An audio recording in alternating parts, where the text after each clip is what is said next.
Sick. Ren, right? Is your name? That's my name. W-R-E-N? Ren like the bird. Ren like the bird. Yeah. And you're here today representing NAMI Athens. Yes. Yeah, National Alliance of Mental Illness. That's right. National organization. Like, how did you find out about NAMI? What? Yeah. So as part of the community health worker training program that I took last year, we had sort of a panel day, and Jordan, the director of NAMI, was one of those people. So I connected with her briefly during that, and then lots of months went by, and I was looking for, a placement, and NAMI was looking for a person to place. So it all worked out. Yeah, it worked out. And as a person who has lived with mental illness since I was about 12, being able to be in a position where I can use that experience for good has been really fantastic. That's cool. So explain what NAMI is. It's a nonprofit organization, and NAMI on the national level is the largest grassroots mental health organization in the country.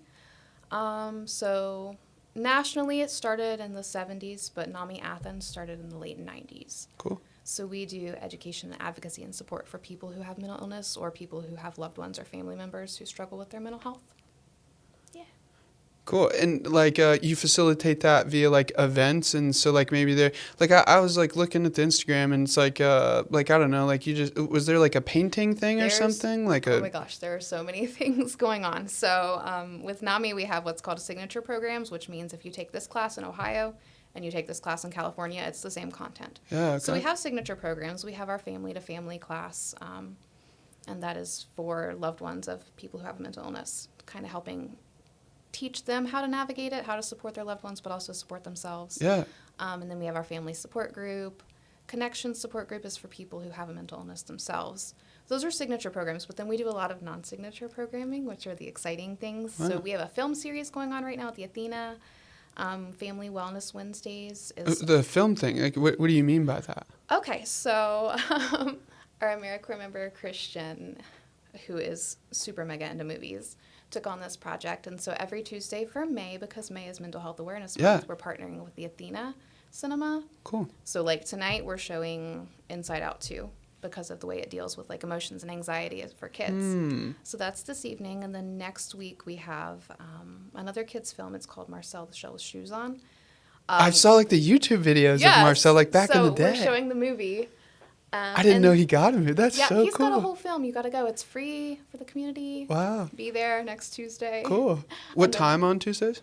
I believe they're 7 p.m. And they're all framed by a local speaker before the film. So tonight it's going to be Caitlin Krause. Cool. She's a musician in town? She's also a therapist. Nice. Cool. Yeah. I didn't know that. So the film thing, sorry I interrupted you. You were just kind of rattling the non-signature programs. There's a lot of those. We do a speaker series. We'll have people come to the local library. We had one over at the college. And people just come and talk about their experiences with mental illness, whether it's their own or somebody they loved. We had a guy, Evan Curtin, come and speak about his interactions with law enforcement as a person who has severe mental illness and what that was like for him and how it shaped, what his life is now. What else do we have? The Wellness Wednesday thing, are those different every Wednesday? It's a different event? So we had a yoga class. It was a kids yoga class, so Disney themed, which was fun. Last week was diamond painting. So it's sort of like a color by number, but just activities families can come in and do together at no cost. Yeah, cool. Kind of as a way to familiarize people with NAMI, because we want you to know us before you need us. We don't want you to be in crisis, panic Googling trying to find help. If we're already something that the community just knows about and has seen before and has been in to take an art class or a yoga class, and it's less of a barrier when somebody needs us for a support group or... It makes a lot of sense. You build rapport. It's it's also probably really hard and awkward to talk to people about those times. I feel mental health and mental illness is just maybe one of the most touchy subjects in today's society, right? So the vulnerability of being able to talk to somebody about... I could understand how a familiar face may reduce that burden a little bit. Yeah, so unfortunately mental health is one of those things we don't often feel encouraged to talk about. There's a lot of stigma and a lot of shame, particularly in rural Appalachian Ohio, as opposed to bigger cities who are more well-resourced in mental health. Is there even like a definition of mental illness? Like, because it feels like a very wide casted like statement. It covers a lot of like I don't know. Like what would NAMI say like a mental illness or mental health? Okay, so mental health is something everybody has. Yeah. So maybe you have fantastic mental health, or maybe you have terrible mental health, but everybody's somewhere on the mental health spectrum. Yeah. Mental illness is, a brain-based, biologically based condition that's going to impact your social or emotional functioning, your behavior, the way you interact with others, the way you feel about yourself. And that might be something, as common and as mild as social anxiety, or something as like impairing as schizophrenia could be. Yeah. Um, Yeah, such a Yeah. wide variety, severity as well. And so common. I think the statistics currently are maybe 1 in 5 people, or adults at least, will be diagnosed with a mental health condition. And that's just people who seek diagnosis and Yeah, treatment. where That's so not touching the people who never will reach out. yeah. What would you say to somebody that is on like the verge or nervous, like, or like what are some like common misconceptions that people might have about somebody dealing with mental health? A lot of times people assume that people who have a mental illness are violent or dangerous, and that's a really harmful and really often perpetuated stereotype Is that of mental projection? illness. Yeah. Yeah, you see movies and TV shows, and you're like, it's really harmful. And a lot of times people also are afraid to reach out because it makes them seem like weak or vulnerable, and they don't want to admit they have a problem. Word. Yeah, particularly for men. Men often, you know, I do, yeah. internalize things because they're afraid or ashamed or not encouraged to talk to their friends or go get a therapist. They just, kind of hold it all in. Yeah, I mean for sure. And too it's like I think the easiest way to talk to dudes is like by doing something. Like throwing a football. Let me tell you about a group that's not NAMI. Yeah, do it. There is a group called Boots on the Trail who takes veterans out into the woods to like hike and do trail maintenance, and that is when they start talking. Yeah. Amazing. Look them up. You might Boots know on the ground. somebody Isn't there amazing. like boots on the water too, or like they take do vets fishing, fishing? and I Yeah. believe it might be the same. Like, dude, same somebody from Megs was just telling me about, like Yeah. boots on the ground. That's really cool. Yeah.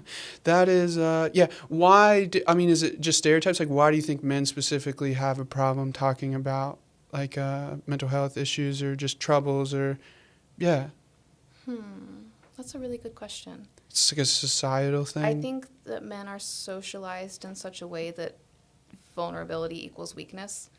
And that's not necessarily correct, but it can be kind of a hard stigma to shake. Yeah, like, especially in today's, like, super masculine alpha, like, projections, which are all bullshit, Yeah, for sure. Water, Am I soften allowed to it, say will bad cut words? Okay, anything. cool. Oh, for sure, yeah. I'm loose-lipped. Again, relaxed. Yeah. Yeah, cool. So, yeah, like, what, destigmatization, what would you say about that? Like somebody listening that, again, is just like, well, I don't know, maybe they have a friend or somebody. Like, what are just some things you would suggest to people learn about, or maybe just like misconceptions that you would like to demystify? Like, what would you say about that? I think in terms of destigmatizing mental illness and mental health topics for people, familiarizing yourself with the statistics, because it is really, really, really, really common. If you don't know somebody with a mental illness, you probably are the somebody with a mental illness, because again, it's 1 in 5 people. If you know anybody, you probably know somebody who's struggling. And you're likely, at some point in your own life to be struggling. So familiarizing yourself with the statistics and what the signs and symptoms are that somebody might be, having a hard time. But also, I think it's important to think about the way we talk about mental illness, because you don't know if the person next to you is struggling and they hear you saying things that might be shameful or stigmatizing to them. And we talk about this a lot. We do a presentation for junior high and high school students called Ending the Silence. And so we talk sometimes about how we say stuff like the weather is so bipolar, and the weather's not bipolar. It's just being a little, unpredictable. But just choosing your words carefully. Yeah. So that we save those mental health terms for mental health conversations. Does that make sense? It does, yeah. Like, it does, yeah. Also, like, Yeah, I mean, you just never know. How do you like? Because I feel like self-diagnosis, like, where's the line drawn between like I'm feeling down today and like, man, maybe I'm having like is it just a consistency, severity? Like, because that's what I wonder a lot. It's like I'm also not a labels guy. I don't like labels. I don't like them being pushed on me. I don't like pushing them on other people. They feel constraining and contractive, and I don't like No, that. that's valid, and I think sometimes the diagnosis itself, the label isn't as important because you could see 3 different practitioners and get 3 different labels. Yeah. But noticing your symptoms and really the line, if there was a line, would be, is it impacting my functioning? Am I feeling down? Yes. Am I still functioning well and able to do the things I love and enjoy the things I love? And kind of gauging where you're functioning. Yeah, it's like quality of life. Like, is it impacting your Yeah. ability to like function consistently? That makes sense. What because also, right, there's like maybe pharmaceutical solutions that maybe some people are opposed to that. Like, what are the options for people that are struggling? Like, what kind of resources? Is it just reaching out to talk to somebody first? Or? It's different from person to person. Yeah. Some people really love talk therapy. I really hate talk therapy. I'm allowed to say that. I don't do well with talk therapy. I think you're allowed to have an opinion, yeah. Yes. Validated. So some people really, really love therapy, and it's really beneficial for them, and some people just can't, and that's okay. And for some people, medication is going to be the thing that fixes them, and some people will never, ever touch an antidepressant, and that's okay. Yeah. In terms of NAMI, we don't offer clinical supports. We're not going to diagnose you or prescribe anything. We don't do therapy. But we do offer support groups that are peer-led. So if you come to our family support group, the people leading that group have somebody in their family themselves. They've navigated those systems. They've been where you are.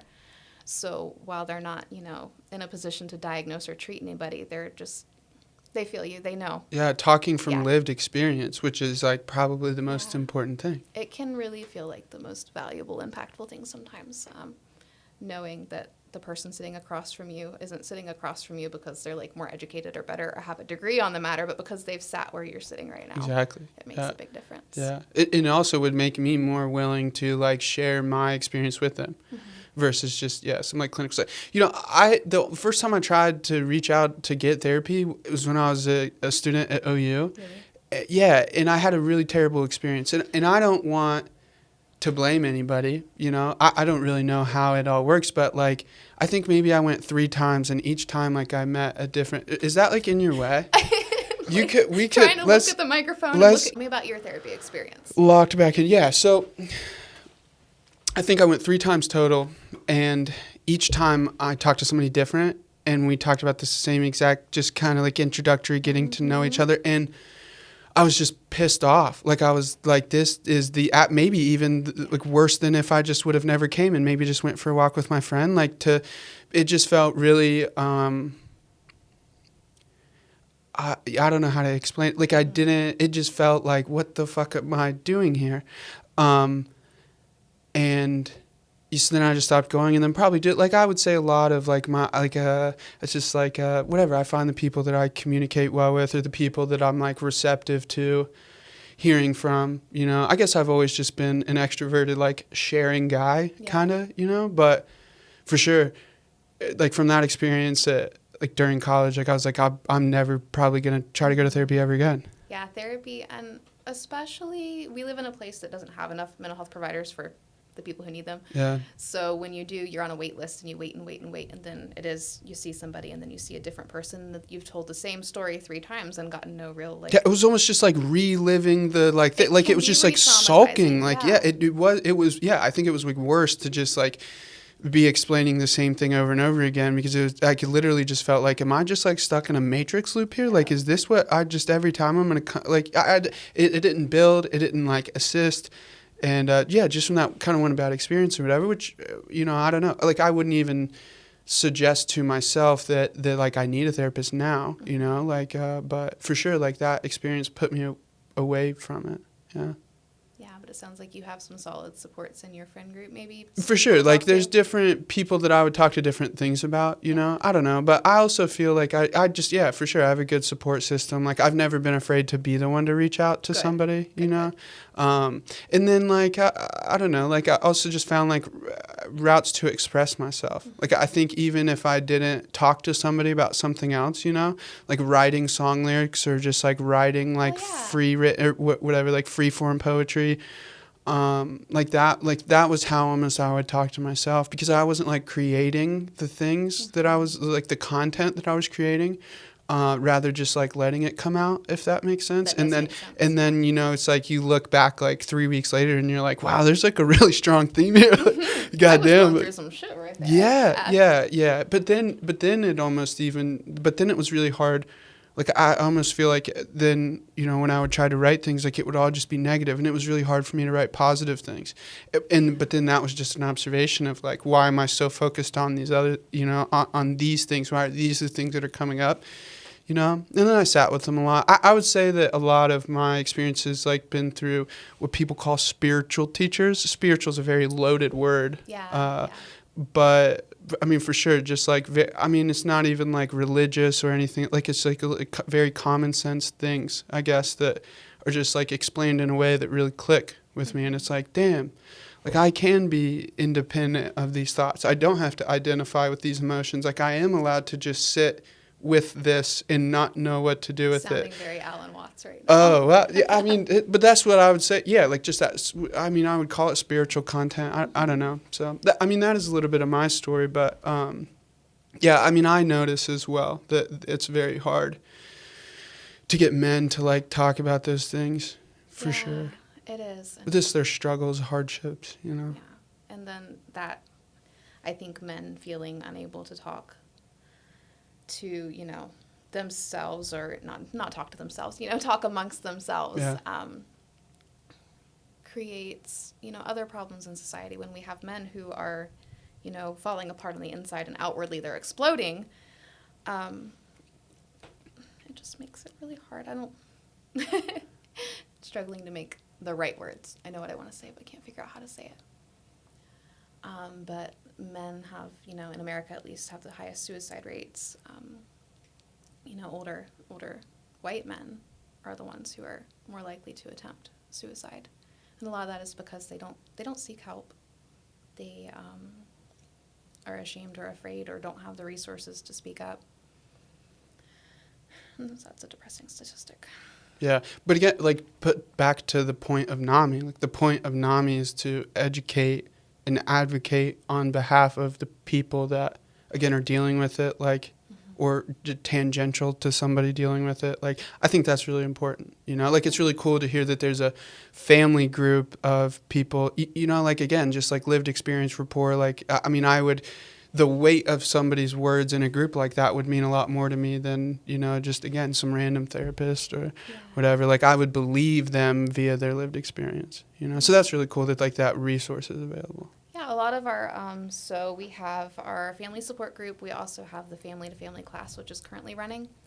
But we offer... Wait, what's the difference between family-to-family and the family? So family-to-family is a class. It's an 8-week structured class that teaches people who are going through this with their loved ones kind of how to deal, how to care for themselves, how to navigate these really complex, sometimes, systems that we have. So that's a class, where a support group is just you come in and you dump everything out and talk. Yeah. But we also have... words is hard, have a basics class, which is for parents of children who are mentally ill. And it's structured similar to family to family. I believe that one's a 6-week. Yeah, I think it's 6 weeks. And that's taught by parents who have raised children with mental health conditions. Wow, yeah. So again, you're coming and you're learning from somebody who's already been through it. Well, I mean, like, do you have any, like, cliff notes on what those sessions are like? It can be everything from medication management to, like, signs and symptoms and how to talk to the doctor to get them to listen to you, to, stigma and the way it might impact their families and their kids, to even, like, self-care and being able to find time to, not just be a caregiver of a child who's mentally ill, but to check in with yourself and see how you're doing. So that's our basics class. That is taught by some really great volunteers. Big fan of that class. Nice. Yeah. I feel so awkward. I'm sorry. No, not you. Me talking is usually awkward. Yeah. How many people work like for NAMI Athens, like is it grant funded? So like there's some paid employees. Is it like an all volunteer thing? Okay. So yes, grant funded. We do actually have staff now, which is pretty new. So for a while, it was mostly volunteer run. Plus, they had an executive director who was paid and worked part time. She went full time a couple years ago, and then just in the last year, they have gotten me as a paid staff person, and then we have our operations manager Santana as a paid staff person. So we have 3 staff total. Yeah, for soon to be 4 counties worth of services. What counties do you serve? Athens, of course, and then also Benton County, Hocking County, and we just developed a relationship with Washington County. Okay. Oh, so you're like going west almost. Yeah. Yeah. So we're going to be renamed soon. We're just waiting on, I think, some paperwork. But it will be NAMI Southeast Ohio rather than NAMI Athens. Word. That covers, all of our counties. But we have 3 staff, which isn't very many considering. Yeah. Well, especially like that's a lot of surface area, Yeah. So like right now, do you have like these? That's actually a really good question. When you're talking about these like family to families or like the family like group sessions and stuff, like is there a central location where this is all happening?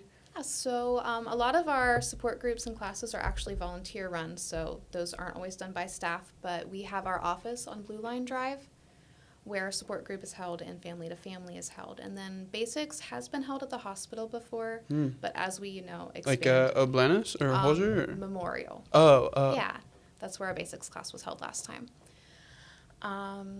Moving into Benton County, I've done programming at Sojourners, which is a youth center. We do some programming through the library systems. It just, depends on what the need is. Yeah, that makes sense.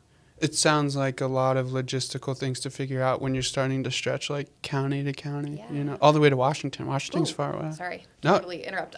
Do it. We haven't even talked about the grant yet. Oh, here we go. Yeah, we got a big old grant. We're hoping to build like a mental health resource hub. Is this from the state or from the federal government? So this is the Medicaid Reinvestment Fund, I believe is what it's called. It's probably Fed. Yeah. Yeah, and this is one that our board and our executive director applied for like 2 years ago, heard nothing, and then suddenly it was like, here's like over $1 million. Wow. So we're hoping to purchase and renovate a building, and within that we would be able to have, more office space because we're 4 people in one office right now. And also, classroom space for our groups and our classes. We've talked even like kitchen, shower facilities, laundry, those things that people don't always have access to that are important to our mental health, even if they don't, sound mental health related. Food security and hygiene and, all those things that make you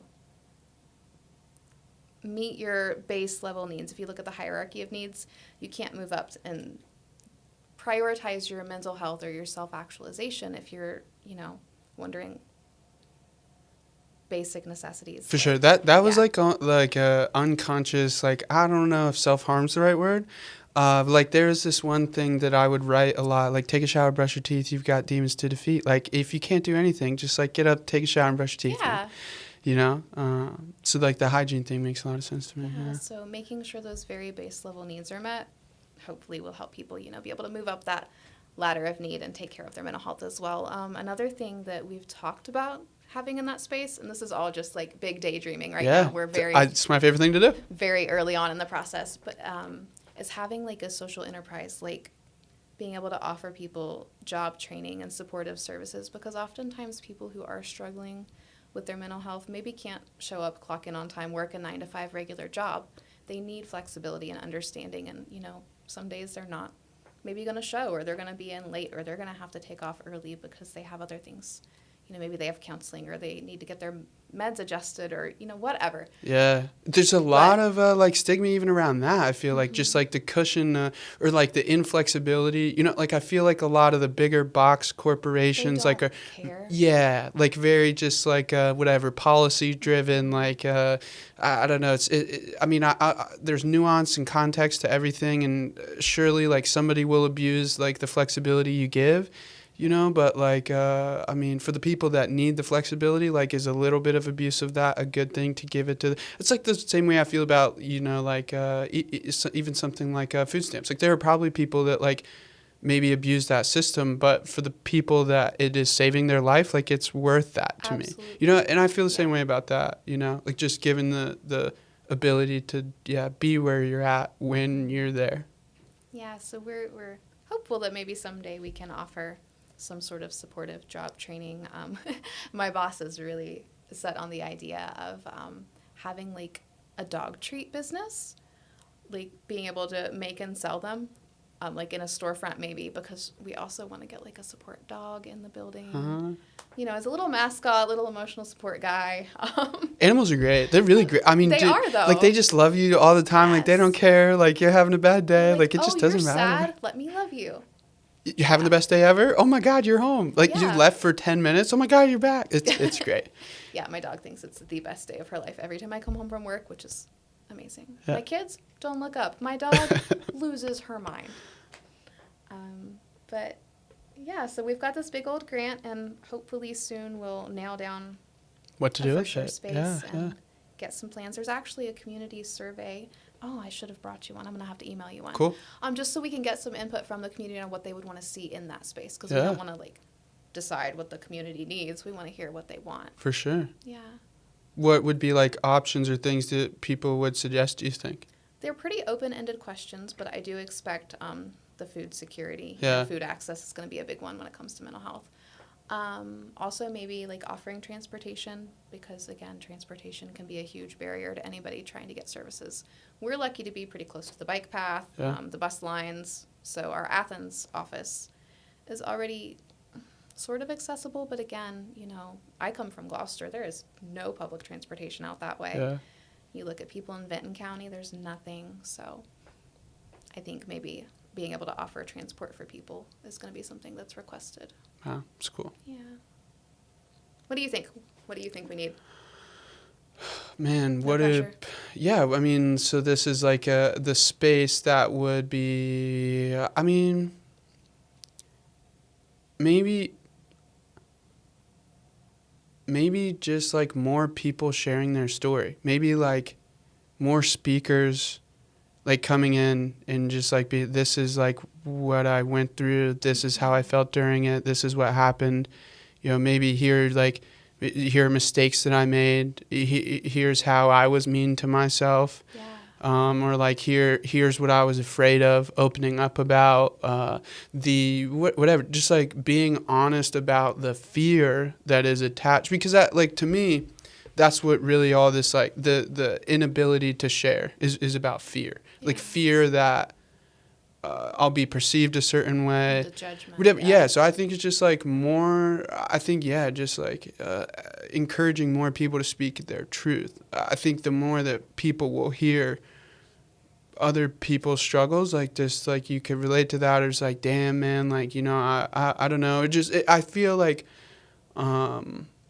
starting more conversation, like, that's not necessarily like that's a weird thing to say, but like just in the space, like if you have a space that's accessible, like, I don't even know, like, starting a podcast to share. No, but like, seriously, yeah, I think just like sharing more direct stories or whatever, like, that's, I don't know. I think that's probably, I'm an anecdotal guy. Like, I like hearing that, Have you been to any of our speaker series? Honestly, like, I think the first time I saw anything NAMI was like, I was at Donkey, like, waiting to meet somebody for like coffee before we had a podcast. Mm-hmm. And then I was just like sitting there and like my friend Reggie Morrow, you know Reggie? I love Reggie. Reggie's the best. Tell him to come back. We miss him. Yeah, so Reggie, like, I don't know. I think I saw him post something about like the NAMI walk. Yeah, is that was like in October last year. Yes. Nice? Do you do that annually? Yep, there will be one this year.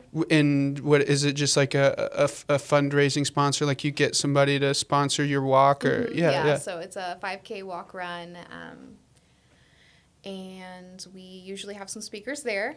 Caitlin Cross was one of our speakers last year for that as well. Cool. Yeah, it's a fun day. We have, there's a section where people can set up the resource tables and stuff so people can get familiar with, what's in the community. There's games and activities, and even if you don't want to walk, you can just come and hang out. Food trucks, all sorts of stuff. Cool. Yeah. So like I had seen Reggie post about like the NAMI walk, and then I saw like a flyer, and then I actually texted Reggie, and I was like, "Hey, like, are you associated with NAMI? Like, do you want to come on the podcast and talk about NAMI?" And he's Did like, he? "No." He actually said, "Hey, I could get you in contact with some people that would represent them better." And I was like, "For sure. What's up?" And then like I forget. So. The way I met Santana. Santana. I don't know why I keep saying Santosha like in my head when I think about Santana. I can't wait to tell her that. Yeah, sorry, No, she's gonna Santana. hear this. Yeah. But yeah, so then I got connected with her on like a yoga teaching opportunity, and so then like I just had her phone number, and then after Reggie was like, "Nah, like there's some people," and I was like, "What about Santana?" And he was like, "Yeah, hit up Santana," and then so then I just like texted her, but. Yeah, so I've seen a few things, and then because like I thought that I was following you, but I just followed the Instagram and was like scrolling through. But Nice. I just kind of see stuff around town. Like I saw the flyer, and I heard people talking about like the Wellness Wednesday. Like people from Middle Path were talking about like the teaching opportunity and stuff. And so, yeah, I've heard about it, but it would be cool to pull up to an event for sure. Yeah, when we get the next set of speaker series events scheduled, I'll clue you in on those. Yeah, 'Cause cool. we had some great ones last year, so I'm excited to see what happens for this year. And then you can always, we have 2 Fridays a month, we have just these open community events. And we've done everything from, we had a tea blending workshop, we've had musical instruments up in there. And it's just one of those low barrier social situations where it's a sober space, it's a safe space. People can come in and be themselves. They don't have to worry about, any kind of judgment. And we've got a pretty good group of people who come to those. That's cool. Yeah. Big fan of that. That was my idea. Nice.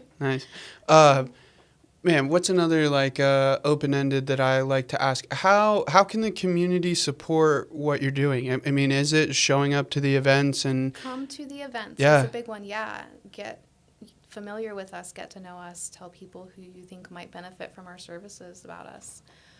There's also, like, in terms of volunteering, if somebody wanted to get trained to facilitate one of our groups or classes and has that lived experience, those trainings come up sometimes, and we can make sure that they get trained. like you say train, like is it like a third-party organization? No, it's or- still NAMI. Yeah. So we're NAMI Athens, and then above us is NAMI Ohio, and so trainings would come from them. Got it. And those can be done virtually. But that's because those are those signature programs. Yeah, They want that continuity and consistency. that makes So sense. if you're going to be facilitating a support group or a class, you've got to be trained in it first. Yeah. It doesn't cost anything. So that's one way to get involved. Even volunteering for things like tabling at events. If somebody wants to sign up and volunteer, we've always got those coming up. Yeah, that was actually like at the the tabling event for finals week last week. Yeah. There was some AmeriCorps people sitting up at the NAMI table, and there was just like tons of like resources and pamphlets and Yes, stuff, and yeah. so I got to stand there and talk to them for a little bit as well. Yeah. I forgot about the thing at the college. I hope that went well. We were actually at NAMI Ohio's conference. That's what during they said. that. Like Yeah. everybody had to go to Columbus. Yeah. Affiliate of the year. Yeah. What like you like Athens? You mean NAMI Athens? Yeah. Wow. We won the award. Shout out. Yeah, we've got a pretty good little team, and our board is great. So very proud of us. Do you guys work with like university students a lot? There is a NAMI on-campus club. Oh, really? Now, what they have going on, I'm not familiar with Yeah. because they're not like in our office with us. Yeah. But there is a NAMI on campus. Nice. And then how often do you guys like collaborate like with other or whatever like NAMI Ohio or like what's the closest next like smaller branch to us? NAMI, let's see. There's NAMI Southern, and that covers, I believe, Jackson and Lawrence and some of those, lower Ohio counties. Yeah. Washington County is actually like we're absorbing them Gotcha. as part of NAMI Southeast Ohio. And then Franklin County has a NAMI, Fairfield County has a NAMI. They're everywhere. Yeah. So like do you guys usually go like out of region like that for anything, or is it all just kind of everybody's like you said Yeah. like you guys are all replicating those few signature courses like in your areas and then Yeah. everybody's doing different things? Now we'll get reach outs from other NAMIs like, hey, we have this person, like if it's outside of their service area, Yeah. they'll link them to us in case we can help. But there's not a lot of like inter-NAMI collaborations really. Yeah, I see what you mean. Yeah. So then how do you guys facilitate like if you don't diagnose and you don't offer like like therapy, or like licensed therapy, right? Like, do you just have like resources that you refer people to? Yeah, no, sometimes we'll get, like, I can't talk too much about it, Yeah. but I'm working with a person right now who was a referral from Washington County. And it's just helping them find those resources, those contacts. And sometimes it's making those contacts for them when they don't feel like they can do it themselves. Word. So as like the community health worker, that's a role that I'm really comfortable with doing, is like, okay, this is all of the resources we have. Let's start making those calls. Let's find, maybe it's rehab, maybe it's therapy, maybe it's housing assistance, you know? Yeah. Yeah. Is there like a common theme of like something that's really prevalent here? You're talking about like statistics, like how, I mean, even just like, I don't want to say drug related, but maybe like self medicate, like how much like substance abuse is correlated with like mental health issues, like in this area? Like, is it common? It's super common. Yeah. A lot of times when people are using substances, it is because of an underlying mental health condition or Yeah. a trauma. I don't think people ever just wake up one day and start using if there's not something underneath that, you know. Word. We share a building actually with Recovery Connections, which is a substance use recovery organization, and then with Athens Photo Project. Are you familiar Yeah, with them? they So we're all somebody in the from same them building. came on the pod. Yeah. Yeah. Wait, I thought Athens Photo Project was like right off of like Union. So yes, they have the first building there, and then there's like some apartments in between, and then the next back building is where NAMI Recovery Connections are, and Athens Photo Project owns that building and uses that space. Nice. Yeah. NAMI Recovery Connections? NAMI's there. Recovery Connections. Oh, is a Recovery different Connections is organization. another organization. Mm-hmm. Yeah. Yep. So Cool. we're all in that one little building there, and then actually the spot we're hoping to move into is right next door to that. So it will all be like one big happy wellness campus one day. Word. What are there any other of those like third party organizations around town that you guys work a lot with? I don't know, like for example, like Hopewell feels like one that would be like We do a lot of collaborations with a lot of places. We recently did a training for some staff at Integrated Services. Let me think. Not specifically with Hopewell yet, as far as I'm aware. I don't even know what Hopewell is. I don't even know why I thought that was like the one. I just thought they were like therapy. They do some people. behavioral health stuff, yeah. And I run into a lot of the same faces in a lot of the same meetings, but we haven't really collaborated with them yet. Integrated Services that we have. So integrated service like job and family. What is integrated services? Integrated Services for behavioral health is, they help families with children who may have high behavioral health needs, or those multi-system families who are maybe that's a word, maybe dealing with substance use or a mental health or, a wide variety of stuffs. They sometimes help people with housing troubles. You'll have to look them up. I can't. Yeah, for sure. Give No, their whole that's spiel weird. for them. But, Yeah, cool. What are there any like, without like name dropping or stuff like that? Do you have any like success stories of just like people that were struggling that like came in like, I don't know, like do you have any examples of like really awesome things you've seen at NAMI? I think my favorite thing is the people who continue showing up on our Friday evening get-togethers, who have come to view that as like a really safe space and almost like a family. Yeah. That feels good. Because we know that isolation is like a public health concern. Isolation is harmful to us in the same way that smoking cigarettes is harmful to us. Yeah. So being able to facilitate a space where people can come and be together feels good. Yeah, for sure. That makes a lot of sense. Yeah.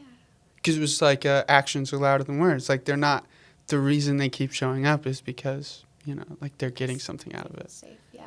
That's what's up. Yep.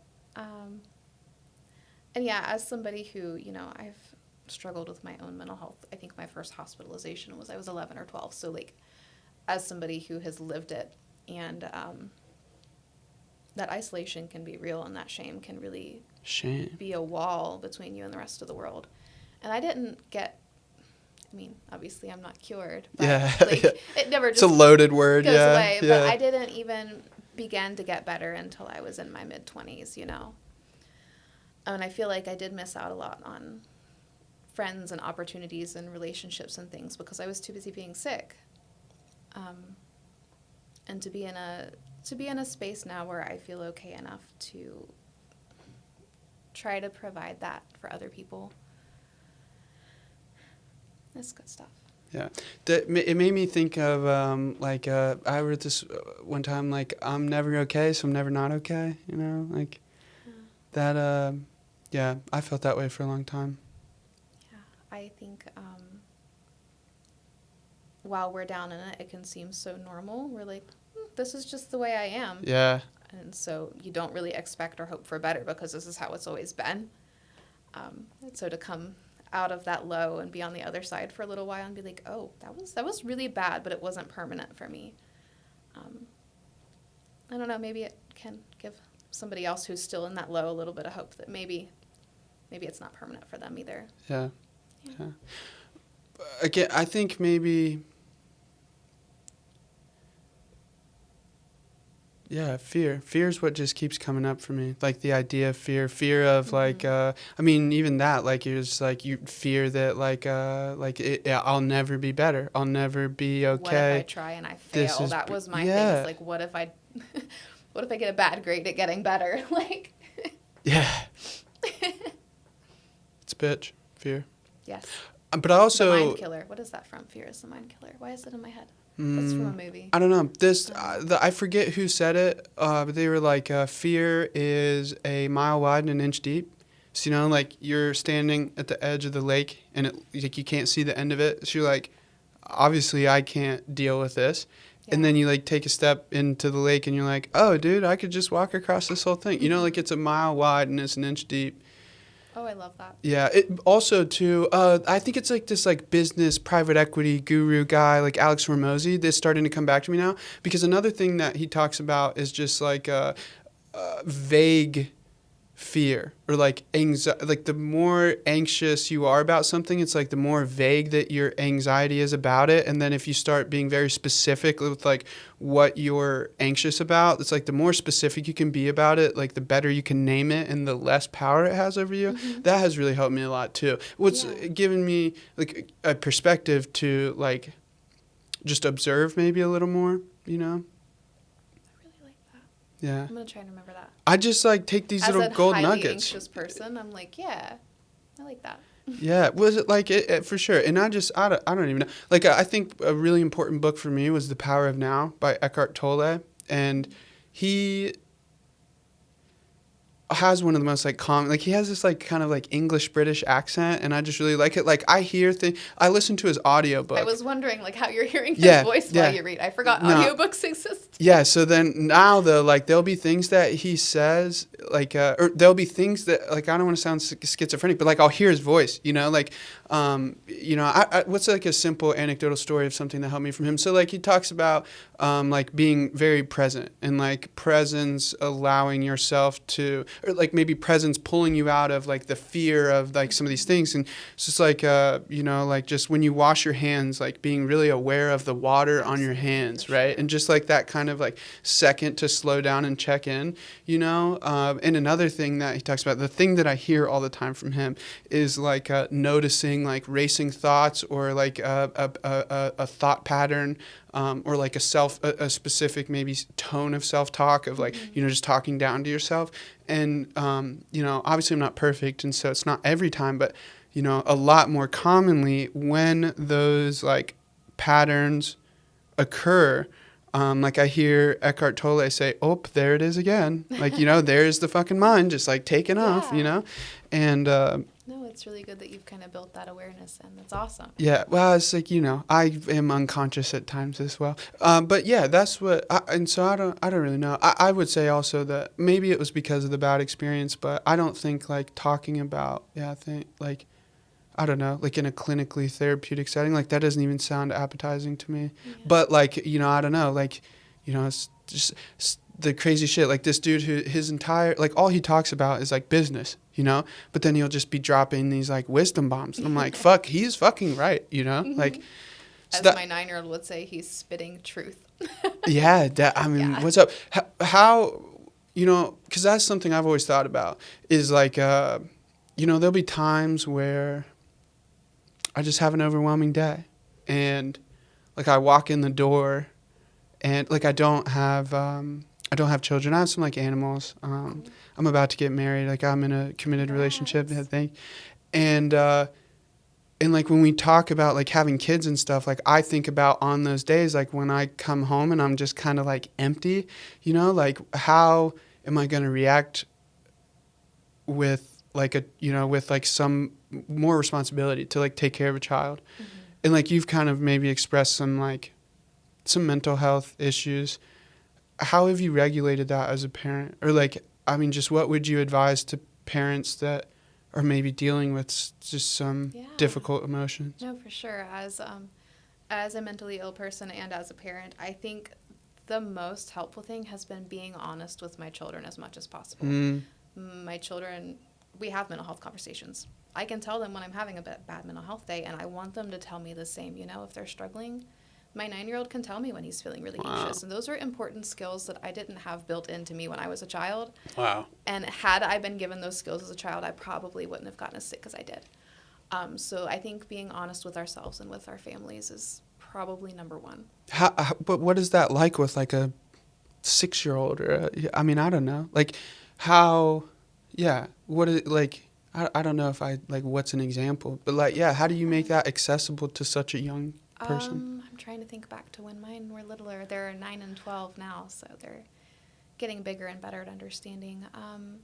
I think even phrasing it as simply as I'm having big feelings right now and I need a few minutes to calm down. And then modeling what that calm down looks like. And then doing that repairing and apologizing if you were out of line before the calming down happened. Because your kids are going to see you fuck up. They just are. Word. And your kids are going to see you on your worst days. And so being honest. Maybe that's what I'm afraid of. Like those bad days. Like it's just like, fuck, you know, where just like, I don't know, like my fiance would just be like, there's some weird energy coming out here. Like, you know, and like, I appreciate her like acknowledging it, you know, like it gives me an opportunity to do something about it. But like, that's just maybe what I'm afraid of. Yeah, I think giving your family and your children that honesty and the vocabulary to voice that for themselves if they're having a hard time. And even when it's not in the moment, like just asking, you know, about somebody's mental health. How are you feeling? How are you really doing? Is there anything we need to talk about? You know, don't just wait until crisis time to ask those questions, but just keeping that as a normal conversation in your house. That makes a lot of sense. Yeah. Open dialogue. Yeah. It's like it's easier to wash dishes right after you cook than if you let them sit for a week. Yes. For sure. Analogies. Ugh, I hate dishes. I'm a big analogy guy. Yeah. And they just make sense for me. I don't know. I hope that made sense. No, I mean, it does. It sounds like an honest answer, you know, just like, you know, be honest about it. And it is important to normalize those conversations early on. And especially like if you're a person who struggles with their mental health, then it's likely that genetically your children are more likely to struggle because there is that biologically based component to mental illness. My mom's mentally ill. So am I. Are my kids going to struggle? Probably. So I can choose to build shame into them or I can choose to build preparation into them, you know? I don't want to go the shame route. Yeah. I want them to be like, hey, I'm feeling really depressed. I should probably tell mom. Mom's going to help me figure out what to do next. Yeah. Or I'm anxious, or, you know, whatever. Yeah. You know, because, like, you hear about these, what do they call it? Maybe, like, epigenetics and stuff, where it's just, like, you're predisposed to certain, I don't know, just, like, chemical, like, absorptions and things like that. But that really starts to open the can of worms of projection for me. And I'm like, well, don't put that on me. Like, you know, I don't know. Like, I'm a different person. Like, I don't know. So sometimes I get, like, real just kind of defensive about like those things, you know, because I would say that I would agree with that, you know, like that there has been, I don't want to say like a history, but just like mental health in the family. I don't know, but I don't like, I guess I correlate theirs to mine, if that makes sense. That's fair. Yeah. Nice. Silence. Yeah. I'm trying to think if there's any other important stuff I should have said that I didn't say. Did I miss anything? I mean, I don't know. Like, so maybe just like before we get out of here, like wrapping off like the things that people can get involved in. So like, there's you said the every other Friday, like hang out. Where's that at? That is at our office at Blue Line Drive. Blue Line Drive. That usually happens 5 p.m. to 7 p.m. I think the next one of those is actually we're going to be making dog treats and toys to donate to the animal shelter. Cool, So, cool. yeah, check our website calendar. All of those things are listed there. You can also, if you go to our website, there's a place to click to get involved with volunteering if Cool. anybody does want to get involved. What that is way. the website? NAMIAthensOhio.org. NAMIAthensohio.org. I'll make sure you get that in the description. And you guys have like an Instagram account that you kind of push your Facebook, LinkedIn. LinkedIn. We're out there. Cool. Well, I mean, I think it's awesome. I'm happy to learn more about NAMI. I'm glad there are people advocating on behalf of, people that need the advocation, I think what you're doing is important, and I'm happy that this was able to happen. Yeah, it's work that is very close to my heart, and I know everybody who's involved with NAMI, it's work that really matters to all of us. Yeah, it makes sense. Yeah. Yep. Awesome. Well, I can't wait to pull up to an event. Awesome. Yeah. Cool. Ren, Gonna thanks so hold much. you to that. Yeah, I'll be there. Awesome. Cool. Thanks so much. Thank you.